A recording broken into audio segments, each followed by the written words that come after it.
সম্মানিত দর্শক, আপনারা যে যেখান থেকে আমার এই ভিডিওটি দেখতে পাচ্ছেন, আমি সবাইকে জানাই জাকির কৃষি খামারের পক্ষ থেকে আন্তরিক শুভেচ্ছা এবং অভিনন্দন। এই যে এখানে যে ঘাসের কিছু চারা দেখতে পারতেছেন,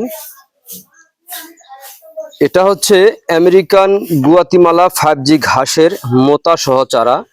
দেখেন কত সুন্দর শিকড় আর হচ্ছে আপনার মোতা সহ কিন্তু চারাগুলা হয়ে আছে।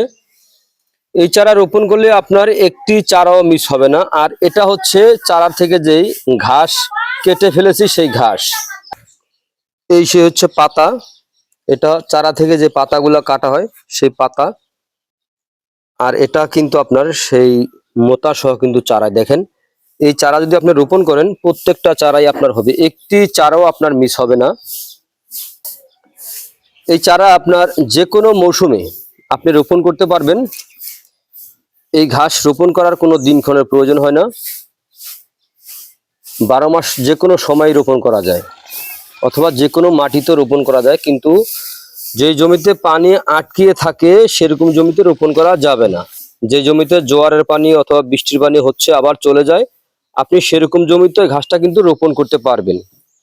এটা হচ্ছে অরিজিনাল আমেরিকান গুয়াতিমালা 5G ঘাসের মোতা সহ চারা। দেখেন কত সুন্দর চারা। এই চারা রোপণ করলে আপনার একটি চারা কিন্তু মিস হবে না। কিন্তু ভাই হ্যাঁ, এই ঘাসে কিন্তু আবার কাটিংও হয়ে থাকে। তো কাটিং যদি আপনার রোপণ করেন, দেখা যায় কাটিং এর ক্ষেত্রে অনেক কাটিং আপনার মিস হয়। আর এই যে চারা কিন্তু মিস হয় না, চারা কিন্তু প্রত্যেকটা চারাই হয়ে থাকে। কারণ এটার সঙ্গে আপনার শিকড়ও রয়েছে অথবা এই মোতাও রয়েছে। এই কারণে এই চারা একটি চারাও মিস হয় না, প্রত্যেকটা চারাই হয়ে থাকে।